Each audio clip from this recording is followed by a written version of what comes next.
areola pada payudara bunda yang bagian bawah itu tertutup lebih banyak daripada yang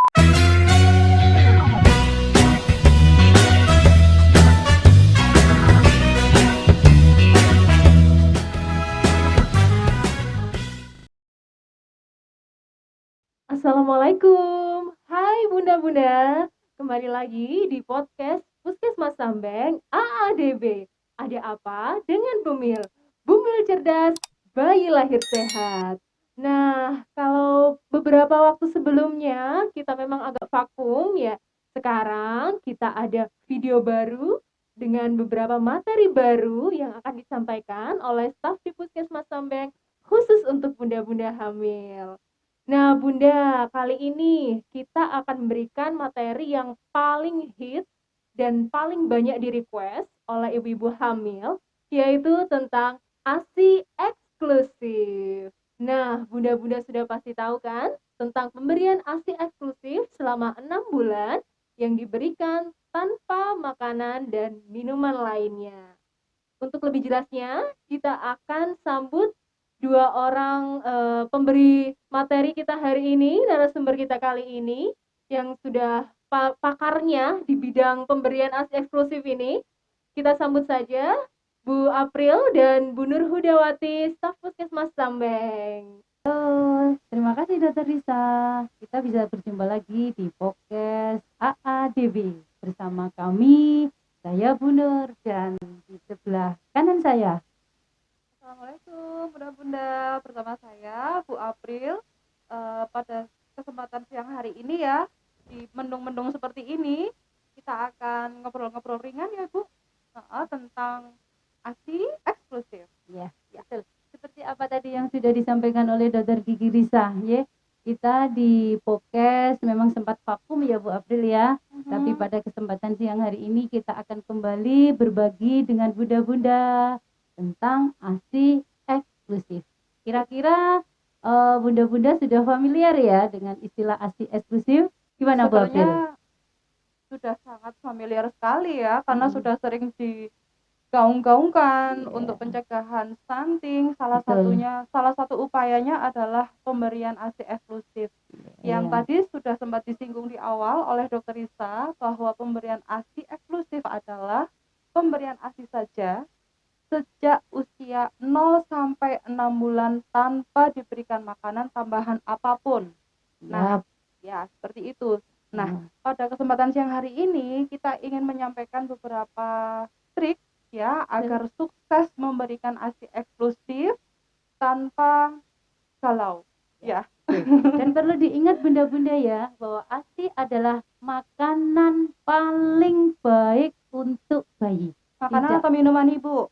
Makanan. Tapi kan bentuknya cair. Iya. Hampir sama seperti minuman loh ya. Betul ya. Jadi nanti pada kesempatan siang hari ini akan kita bahas sebenarnya ASI itu dalam bentuk makanan ataukah minuman. Ya. Nah, di masyarakat Bunda April banyak sekali bunda-bunda di sana itu berpendapat kan payudara itu ada dua. Jadi mereka itu merasa bahwa ASI itu yang sebelah kanan adalah makanan dan yang sebelah kiri adalah minuman. Jadi kalau keserotan yang sebelah kanan, ntar minumnya sebelah kiri. Iya. Jadi bunda-bunda langsung saja ya pada kesempatan pertama langsung kita berikan kesempatan kepada Bunda April untuk menjelaskan apa sih ASI eksklusif itu, bagaimana cara supaya nanti saat menyusui ASI panjenengan itu tidak dirasa kurang ya. Jadi cukup mulai nanti mungkin dari perawatan saat kehamilan ya Bu April ya. Karena memang pemberian ASI itu tidak bisa dipisahkan Bu. Jadi tidak bisa ujuk-ujuk muncul begitu saja tanpa ada treatment sebelumnya. Dan itu treatment itu dimunculkan saat ibu hamil tersebut masih hamil di usia kehamilan 7, 8, 9 bulan. Nah, di awal-awal biar ASI-nya tadi bisa muncul banyak, salah satu triknya adalah saat bunda-bunda hamil seperti sekarang nih, itu sudah harus muncul keinginan dulu. Jadi ingin dulu untuk memberikan ASI secara eksklusif. Jadi niatnya itu tumbuh lebih besar. Dia yakin kalau ASINya nanti akan mencukupi kebutuhan si janinnya. Jadi ini ya bunda-bunda ya perlu digarisbawahi. Jadi mulai dari sekarang karena kondisi bunda-bunda kan saat ini masih dalam kondisi mengandung hamil ya. Jadi ini adalah masa atau momen yang betul-betul penting untuk menumbuhkan bahwa yakin saya yakin bahwa besok itu bisa memberikan ASI eksklusif. Afirmasi positif ya Bu, diberikan sugesti. Saat hamil sekarang barangkali bisa tuh diajak ngobrol tuh adiknya, dielus-elus. Adek nanti kalau sudah lahir kita kerjasama ya Dek, doakan nanti biar ASINya Bunda bisa keluar lebih banyak. Adik yang pinter nanti neneknya. Jadi ada afirmasi positif yang diberikan. Betul, gitu. Sejak jenengan hamil seperti sekarang. Karena kehamilan itu amazing sekali ya Bu. Si janin pasti bisa mendengar doa ibunya. Itu yang sepakat. Sepakat ya. Mungkin selain itu juga Bu April ya, di saat kehamilan awal yang mungkin bisa dilakukan bunda-bunda adalah untuk melakukan perawatan payudara. Nah, betul sekali. Perawatan payudara. Diawali dari usia berapa ya, Bu? Untuk perawatan payudara Bunda bisa dilakukan mulai dengan usia kehamilan di atas 28 minggu atau 7 bulan. Untuk perawatannya nanti kita lakukan perawatan sederhana Bunda. Tidak perlu dilakukan masase yang terlalu berlebihan. Karena memang awal ASI itu biasanya paling awal keluar itu adalah hari ketiga setelah persalinan. Tetapi tidak jarang ada bunda-bunda hamil yang mulai usia kehamilan 7 bulan itu kadang-kadang sudah keluar kolostrum atau ASI yang pertama. Nah, untuk perawatannya untuk awal yang bisa dilakukan adalah membersihkan daerah puting susu dan areola mama. Barangkali bisa ini ya, Bu. Oh gitu ya, langsung ya. Jadi untuk daerah puting dan areola mama, areola mama itu daerah yang kehitaman, berwarna kehitaman di area puting susu. Ini cukup dibersihkan saja Bunda. Tidak perlu menggunakan sabun, karena dengan sabun itu nanti akan membuat puting menjadi lebih keras. Mungkin pakai air hangat atau gitu air hangat boleh, pakai baby oil juga boleh. Bisa pakai air hangat atau jadi tujuannya di awal di sana hanya untuk membersihkan kotoran-kotoran yang menempel pada daerah puting susu. Dimana nanti pada proses awal untuk menyusui, biasanya istilahnya IMD. Saya yakin bunda-bunda juga sudah pernah dengar istilah IMD, inisiasi menyusui dini. Dimana setelah persalinan bayi segera dikenalkan dengan puting susu ibu. Nanti tujuannya diharapkan saat panjenengan melakukan perawatan tidak ada kotoran-kotoran yang menempel di puting susu. Jadi nanti akan membantu memperlancar pengeluaran ASI pertama atau kolostrum. Kotorannya itu biasanya cenderung putih ya warnanya. Ada yang hitam. Kalau jenisnya daki biasanya hitam Bunda. Kalau daki itu biasanya hitam. Karena secara tidak sengaja sebenarnya memang banyak sekali kotoran di sana itu banyak sekali yang menempel dan menutupi aliran yang ASI yang ada di puting. Itu mungkin awal yang bisa bunda-bunda lakukan untuk melakukan perawatan payudara. Di usia 7 bulan tadi berapa kali dilakukan pembersihan area puting, Bu? Itu relatif. Monggo bisa dilakukan 1 minggu sekali. Boleh. 1 minggu sekali Yang penting dirasa puting sudah dalam kondisi bersih, bisa dilakukan. Tapi tidak terlalu parah ya Bu? Tidak perlu dilakukan masase yang hanya untuk membersihkan daerah puting susu saja. Itu yang bisa bunda-bunda lakukan.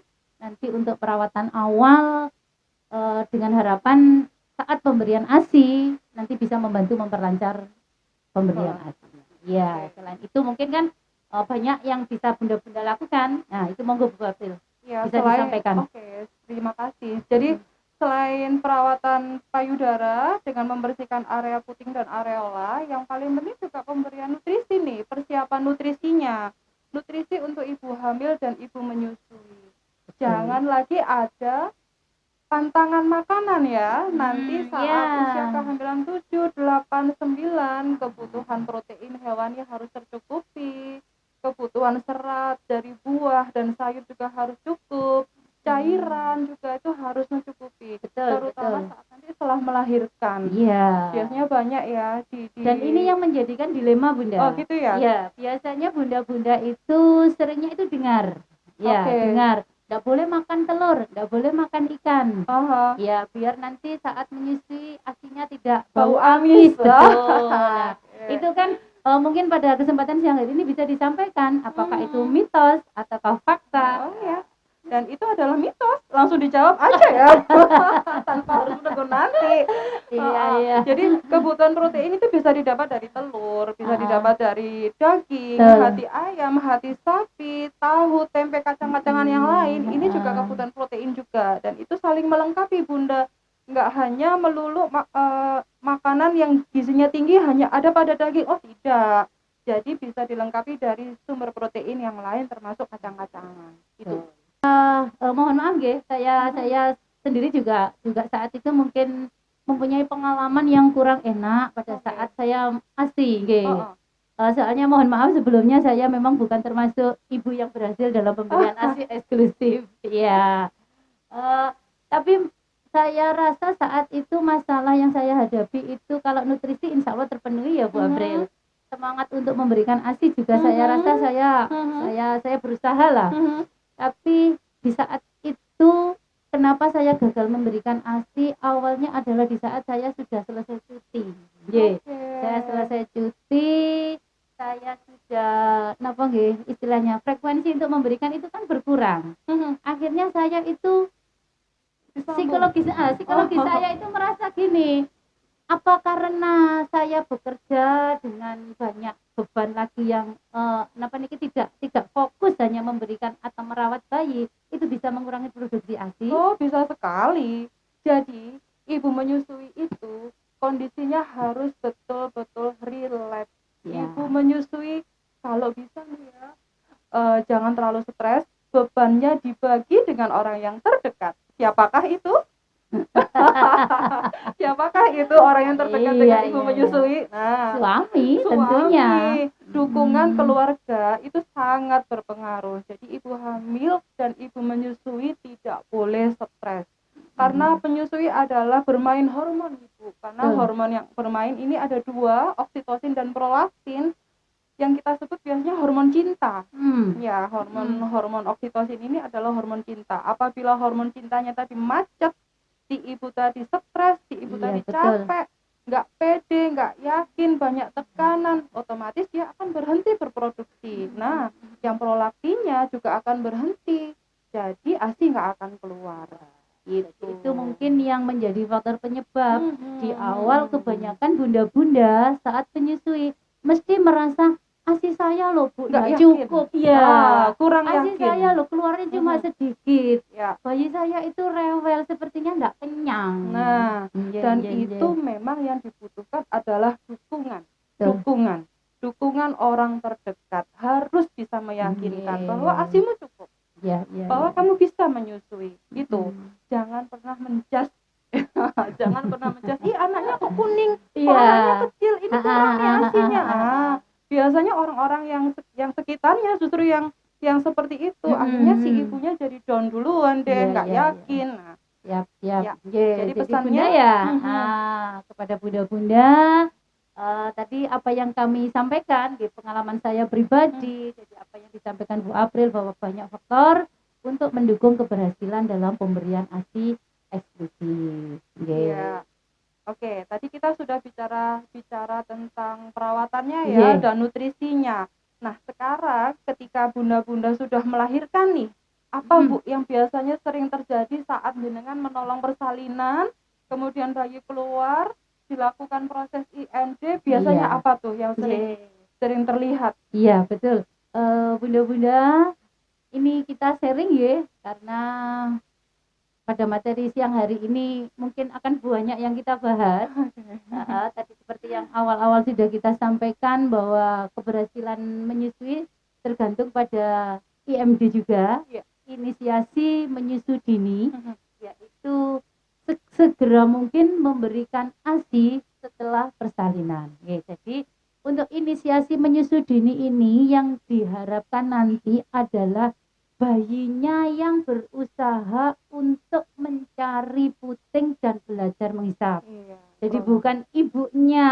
Oke. Ya, Ibunya di saat tenang-tenang aja ya. Iya, setelah Oh, persalinan, proses persalinan, Mhm. bayi segera diletakkan di daerah dada ibu Oke. untuk disekap. Nah, di di daerah sana mungkin di daerah perut ya. perut Dia ya merangkak. betul. Mhm. Di sana diberikan kesempatan bayi Mhm. karena di sana ada refleks bayi untuk mencari, yaitu refleks rooting, Aha. nggih, dan refleks moro, nggih. Jadi di sana bayi akan berusaha mencari puting. Itu biasanya memang prosesnya agak lama, Bu April. Butuh kesabaran Iya, ya, Bu. butuh kesabaran betul. Tidak bisa instan. Oke. Rata-rata kalau biasanya anak pertama itu hampir sekitar setengah jam, 1 jam, ya, bahkan ada yang lebih. Itu nanti betul baru bayi bisa mendapatkan puting susu. Ngaten. Tapi memang beda dengan anak kedua, nggih, di mana kondisi ibu sudah lebih nyaman. Terus kondisi puting juga biasanya kalau anak kedua juga sudah lebih Keluar ya. menonjol ya Menonjol. dibanding dengan kebanyakan ibu-ibu yang melahirkan pertama. Memang rata-rata kendalanya ada di puting yang masih belum keluar, ya, atau tenggelam. Hasilnya untuk IMD itu setelah hampir minimal rata-rata 1 jam, setengah jam atau 1 jam, ya. Dan butuh orang ya betul-betul Telaten. bisa telaten ya. Betul. Oke. Setelah proses IMD terlewati, kemudian proses berlanjut untuk menyusui. Iya, betul. Oke. Oh iya, saat awal-awal ASI keluar itu biasa kita sudah bahas ya di pertemuan sebelumnya Iya, ya. betul. Iya, ASI sebenarnya keluarnya seberapa banyak sih di hari pertama tuh? Masih ingat? Masih ingat ya? Lupa, Bunda. Lupa sepertinya ya. Oke. Barangkali Iya, bisa diingatkan kembali ya. Memang ukuran perut bayi pada usia 0 sampai 3 hari itu masih sebesar biji kelereng. Jadi ASI yang keluar pun tidak sebanyak yang bunda-bunda bayangkan sebelumnya. Jadi nggak perlu panik ya, Nggak Bu. perlu panik. Nggak perlu panik kalau sampai 3 hari ASI belum keluar. si adik belum bisa menenggak ASI yang sampai bunyi glek glek glek glek gitu. Jangan Betul. panik, Bun. Jangan buru-buru dikasih Iya. susu formula yang tidak. terkecil biasanya 60 cc ya. 30 rata-rata. 30 cc. Nah, bisa dibayangkan tuh kalau lambungnya Ukuran sebesar perut bayinya kan cuma sebesar kelereng. Sebesar kelereng dikasih susu Muntah. sekian, yang terjadi Oke, Bunda, langsung ya kita simak kembali bagaimana cara memberikan ASI, ya. Tekniknya bagaimana, posisi panjenengan, posisi bayi, supaya nanti dalam memberikan ASI eksklusif jenengan berhasil sampai dengan 6 bulan. Oke. Ya. Monggo, Bu April. Oke, prakteknya sekarang. Ya. Siap sukses menyusui.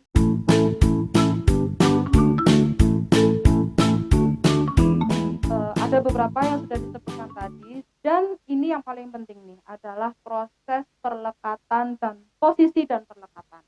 Ya, posisi ibu dan posisi bayi. Sekarang biasanya ibu-ibu yang di desa setelah melahirkan masih ada nggak sih, Bu, yang dia harus duduk kenceng, kakinya dilurusin, kan masih ada yang nggak boleh tidur itu. terlentang.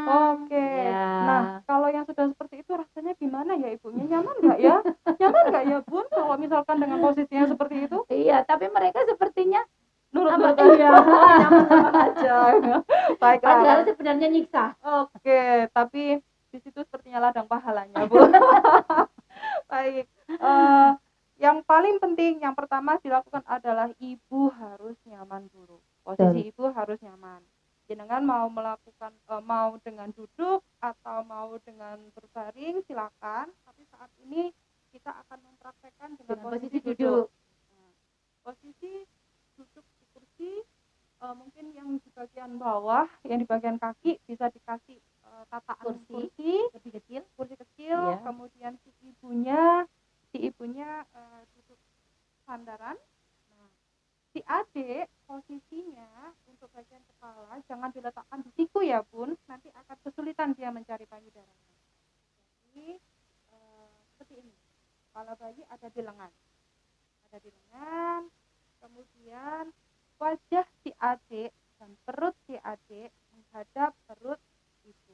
Perut ya, Bun, ya? Ya, menghadap perut. Jadi menghadap ibu, nggak boleh tuh perutnya, nggak boleh bayinya menengadah. Yeah. Jadi nggak boleh menggendong dengan cara seperti ini, menghadap atas. Yang terjadi nantinya si adik ini kepalanya Noleh. nengok gini. Ah. Nah, bisa dibayangkan ya Bun, kalau misalkan kita nanti orang dewasa aja dalam kondisi kalau mau minum dalam kondisi berdiri dan sambil miring tuh, Nengok. pasti nggak enak. Nah, sama halnya dengan adik, sama halnya dengan bayi. Jadi posisinya harus sejajar antara wajah dan perut, itu nempel di perut ibunya seperti ini. Nah, Berarti enggak perlu diganjel sama bantal ya, Bu? kalau Biasanya merasa butuh bantuan ganjelan bantal silakan. Oh, Kalau iya, itu iya, dirasa iya. nyaman, kok ini diberikan bantal nggak apa-apa. Seperti ini. Nah, bisa didekap. Saya ini ya, ini payudaranya di sini. Tangan adik yang sebelah sini bisa nih ditaruh belakang, nggak apa-apa, dikempit aja, dia nggak akan terluka, dia juga akan nyaman. Seperti itu, didekap ya. Nah, itu tadi posisi ibu dan bayi. Nah, sekarang kita bicara perlekatannya, perlekatan antara mulut bayi ke puting susu. Nah, saya punya singkatan, Bu, yang harus diperhatikan pada wajah si bayi itu amubidapi. Jadi amubidapi. Nah, ya hafal Bunda. Untuk memudahkan aja Bunda, saat Bunda menyusui nanti yang harus diperhatikan adalah areola pada payudara Bunda yang bagian bawah itu tertutup lebih banyak daripada yang atas. Tertutup oleh mulut bayi. Jadi areola bagian bawah tertutup lebih banyak oleh mulut bayi daripada yang atasnya. Bibir bayi kalau tadi menutupnya sempurna seperti tadi, otomatis bibir bayi tadi mangapnya ombo. Ya, mangapnya lebar. Nah, otomatis mulut bayi yang bagian bawah, bibirnya itu domble. Domble keluar. Amubida. Nah, sekarang dagu si adik, dagunya bayi itu harus nempel Bun ke dada ibu. Dagu nempel di dada ibu. Di bawahnya areola. areola. Di bawahnya areola. Kalau areola. misalkan dagunya tadi nggak nempel di bawah areola ini, yang nempel tadi adalah hidungnya. Nah, ini yang bikin si adik saat menyusu jadi tersedak. Itu karena nggak ada lubang untuk dia bernafas. Biasanya kalau di ini yang masih saya dengar, putranya udah disusuin kok enggak irungnya pesek. Gitu masih mitos ada ya. Seperti itu. Kembali lagi mitos. Nah, kembali lagi ke mitos. Mitos. Jangan disusuin nanti anaknya hidungnya pesek, padahal hidung pesek sama enggak itu kan nggak ada hubungannya ya, Bu. Ya, karena itu tadi mungkin karena melihat posisi si adik saat menyusu hidungnya nempel di Khawatirnya tertekan. Khawatirnya tertekan. Seperti kita bikin adonan donat gitu, Bu. Kalau ditekan gitu terus jeru. Ya. Dagu menempel pada dada.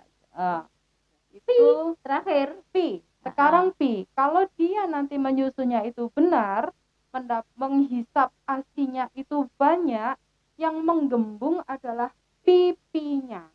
Jadi pipi bayi kalau mendapatkan cukup asi itu posisi menghisapnya menggembung. Seperti itu, ya.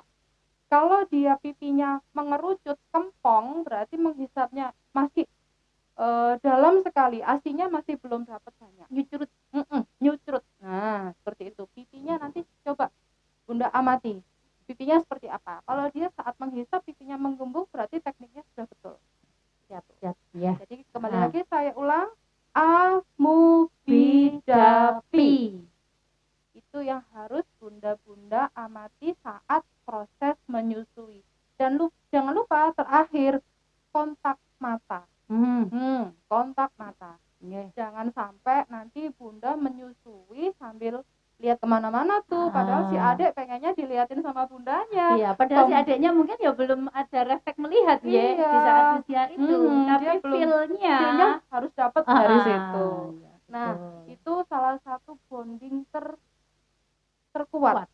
Iya, bonding untuk bunda biasanya ibu-ibu yang menyusui lebih care, lebih apa ya, lebih merasa oh anakku butuh minum. Nah, itu akan lebih dapatnya dari situ, dari sentuhan, dari kontak mata. Nah, bonding saat menyusui akan lebih kuat daripada yang tidak diberikan ASI. Betul, betul. Bunda, bagaimana dengan istilah bingung puting? Oke, bingung puting. Banyak nih terjadi juga. Kembali lagi, saya enggak yakin nih ASI saya banyak, ASI saya kurang. Ya, akhirnya yang terjadi si adik dibantu nih pakai alat bantu. Apa biasanya? Biasanya apa nih? Botol, dot.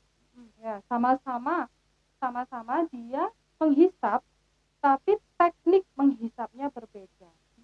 Kalau misalkan kita berikan dot, karet, ketika dot itu dihisap oleh bayi dan dihisap, dihisap, asinya langsung keluar. Susunya langsung keluar, sorry. Langsung Soalnya keluar. kan memang cadangan susu di dalam botol kan sudah banyak ya. Jadi langsung tertelan oleh bayi. Sedangkan kalau menyusu, dia saat menghisap pertama kali, asi tidak langsung keluar. Rangsangan itu bermain. Jadi ada rangsangan dari hisapan bayi tadi, kemudian hormonnya bekerja, kemudian asinya keluar. Jadi butuh proses. Nah, anak-anak yang bingung puting biasanya lebih mencari yang enak, yang cepat. Kalau sudah dikasih botol dot, biasanya dikasih ASI, dikasih nenen akan menolak.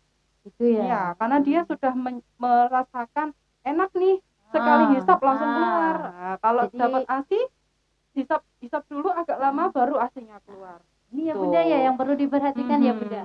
Nanti kalau panjenengan semua sudah berhasil dalam melakukan UMG, awal-awal menyusui sudah bagus, mohon untuk dipertahankan. Ya. Nggak usah perlu dicoba-coba.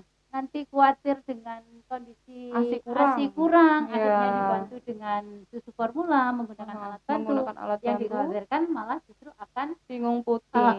Lama-lama bayi si adik meninggalkan nenennya, asik dengan dotnya, produksi ASI pun akan menurun. Berkurang. Karena prinsipnya semakin sering disusui akan semakin banyak ASI itu berproduksi. Iya, nyambung ya Bunda ya dengan materi yang kemarin kita di apa itu? Iya, kita kemarin bermain ya. Oke, kalau ukuran perut bayi dan ASI saja cukup. Jadi gitu Bunda ya. Ya, tadi sudah disampaikan oleh Bu April tentang teknik nggih. Amu bidapi. Ya, persingkat adalah tadi teknik perlekatan menyusui untuk berhasil dalam menyusui. Posisi juga nih jangan lupa. Posisinya tadi ya, betul-betul kepala si adik dan perut si adik harus nempel nih, ke perut ibu. Jangan sampai perutnya ada di atas, kepalanya noleh. Itu nanti akan membuat puting bunda jadi lecet. Kira-kira kita masih ada waktu enggak ya? Sepertinya ada yang perlu kami tanyakan ini Bu April. Oh gitu. Terkait ibunda yang bekerja. Oke. Biasanya kalau memberikan ASI eksklusif kan dilakukan pumping. Oke, pumping. Yang menjadi pertanyaan adalah satu, apakah dengan pumping itu juga bisa mengurangi produksi ASI karena hisapan yang diberikan kan tidak langsung dari bayi. Oke. Ya. Mohon dijelaskan sekalian. Jelas akan berbeda ya Bu, teknik pumping dengan hisapan. Kalau hisapan otomatis ada sentuhan, ada rangsangan dari bayi dan itu akan mempengaruhi hormonnya. Sedangkan kalau dari pumping dia yang bermain adalah teknik pengosongan payudaranya. Tetapi ibu-ibu yang bekerja tidak usah panik. Wah, berarti kalau pumping nanti ASI saya nggak maksimal. Pasti tetap akan maksimal. Usahakan produksi ASI saat banyak-banyaknya itu di malam hari itu jenengan fullkan menyusui. Full menyusui saat malam hari, saat Bunda di rumah, atau saat kondisi Bunda sedang nyaman-nyamannya. Nah, setelah si adik tadi sudah disusui penuh, sudah puas dengan menyusunya, nah itu kesempatan Bunda pumping. Atau saat Bunda berada di luar rumah, jauh dari adik, bisa dilakukan teknik pumping. Jadi nggak usah terlalu takut nih, tetap akan bisa berproduksi lebih banyak asalkan teratur menyusuinya, gunakan jam-jam khusus, jam-jam yang paling membuat Bunda merasa nyaman. Di saat itu produksi ASI banyak dan itu harus diberikan pada bayinya. Kemudian untuk pumpingnya, untuk pengosongan payudara, setidaknya setiap 2 jam sekali minimal. 2 jam ya? sekali harus dikosongkan payudaranya, dan itu akan terus hormon prolaktin dan oksitosinya akan terus bekerja. Gitu. Iya. Apa ya? Sepertinya Tapi kok ada yang ada yang perlu ditanyakan lagi. Ada lagi nih. Kalau ibu tadi yang bekerja, dilemanya saat memberikan ASI. Nah, biasanya anak-anak yang dia diberikan ASI dari ASI perah, alat yang digunakan adalah DOT. Nah, alat yang digunakan adalah DOT, dan ini cikal bakal biasanya anak jadi bingung puting. Ya, sebenarnya untuk memberikan ASI perah sebaiknya diberikan dalam cangkir, bukan melalui DOT. Jadi si adik bisa digendong gini. Catatannya, yang ada di rumah, mbahnya atau pengasuhnya itu harus telaten betul dan harus hati-hati saat memberikan ASI perah menggunakan cingkir. Cingkir itu nanti diberikan langsung? Iya. Apakah Cingkir kecil langsung? Jangan diminumkan blegek gitu, nggak boleh, dia akan tersedak. Jadi ditempelkan di bibir bayi yang bagian bawah. Nah, dimiringkan sedikit sampai tetesan ASINya bisa masuk ke mulut bayi. Dari situ apa itu namanya, rangsangan yang pertama ya, itu nanti akan membuat lidah bayi terjulur keluar. Dia akan nyendok ASI yang ada pada cingkir tadi. Dimiringkan sedikit aja.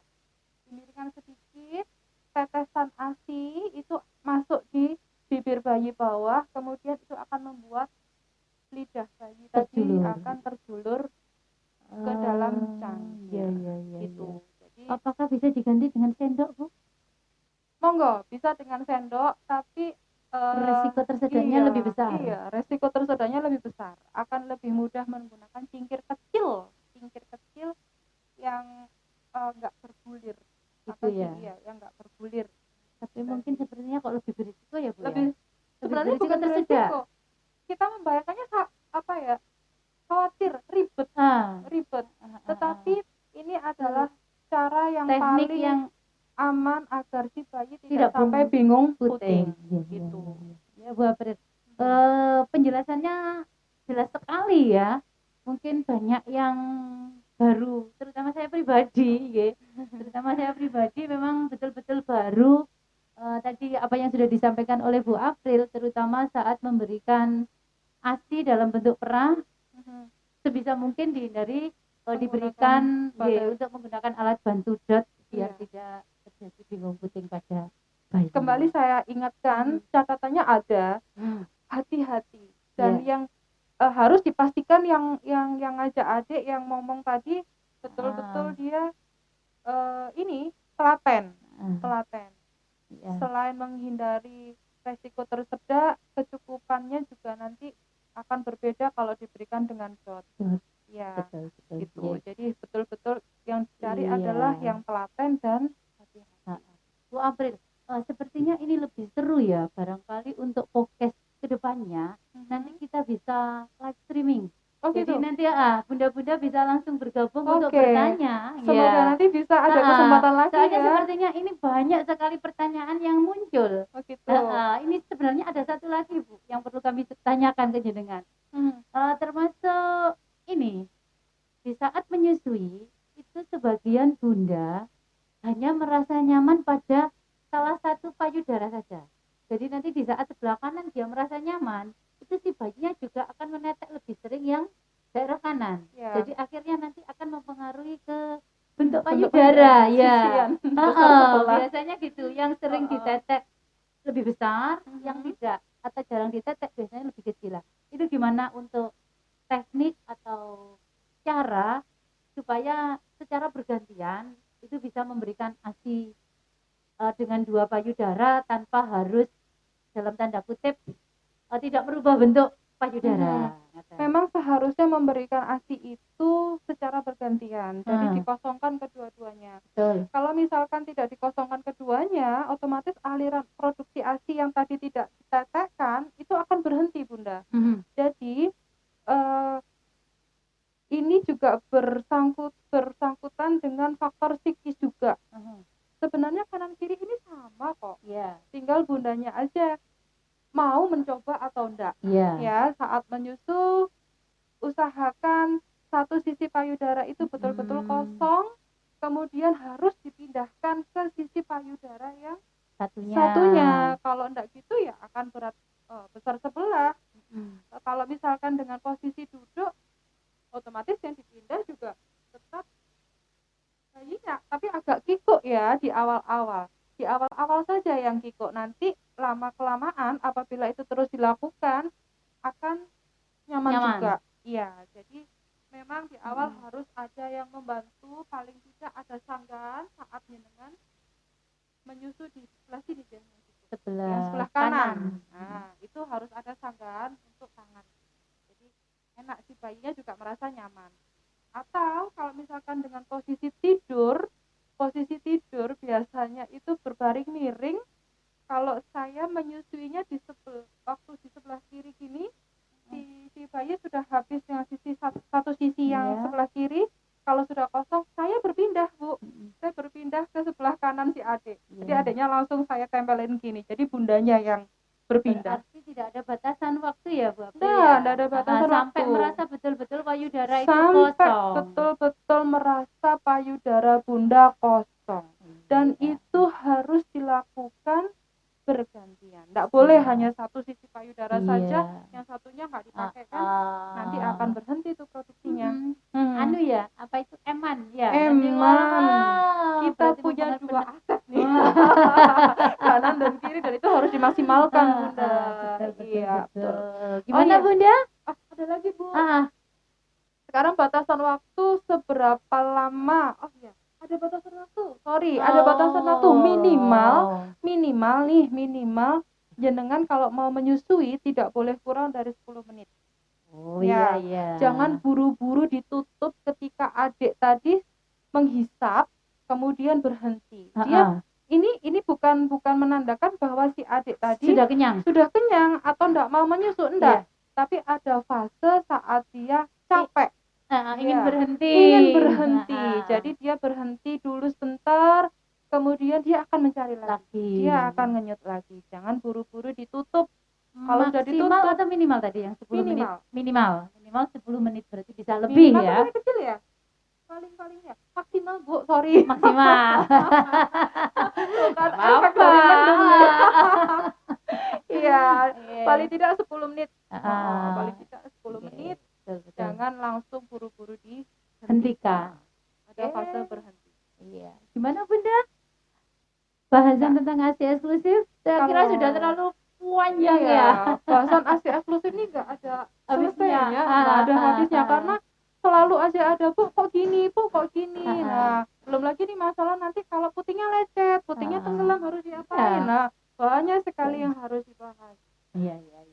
Mungkin nanti barangkali bunda-bunda ada yang kurang jelas atau butuh bertanya, bisa langsung nanti lewat WA grup WA grup yang di AADB. Nanti langsung ada Dokter Risa yang bisa menjawab dan juga ada Dokter Erna, atau bisa juga langsung nanti Bu April kalau memang itu tentang ASI eksklusif. Gimana Bu? Ya, podcast yang hari ini sebenarnya sudah banyak sekali ya yang sudah disampaikan. Iya, saya kira mungkin itu ya. Semoga bunda-bunda juga nggak bosan ya yang kita betul. berdua. Soalnya kita kita kemasnya mungkin ya masih dalam bentuk seperti ini. Mungkin lain waktu nanti akan kita ada permainan yang lebih seru Oke. atau ada interaktif dari Bunda secara langsung untuk Sebenarnya kita bertanya. akan ada praktek nih Bu. Gitu ya. Iya, praktek untuk saat ini kan Ibu ini sedang hamil kan, Ah. mungkin bisa dipraktekkan nanti didemokan tentang senam hamil gitu. Boleh, Gitu nggih, ya? lanjut untuk Oke, pertemuan berikutnya. Jadi pertemuan berikutnya. jangan sampai melewatkan podcast kita ya. Podcast AADB yang ada pada Puskesmas Mas Sambeng.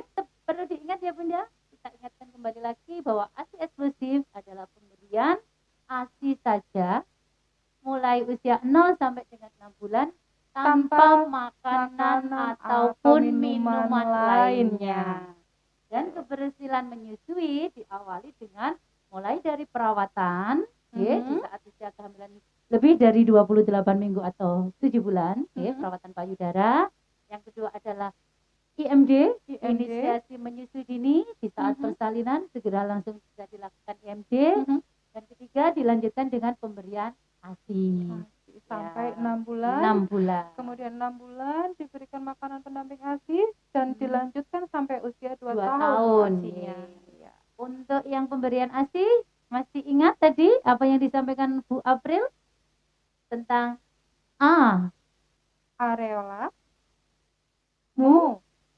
mulut bayi harus terbuka lebar, bibir bayi bagian bawah harus domble, dagu bayi nempel pada dada ibu, pipi bayi harus menggembung. Siap. Semoga bunda-bunda ingat ya. Nanti kita lanjut untuk pertemuan berikutnya. Oke, Gimana, Bu Bunda, April? ya kita akhiri. Wabillahi taufik wal hidayah. Wassalamualaikum warahmatullahi wabarakatuh. Bye-bye. Salam sehat. Salam sehat.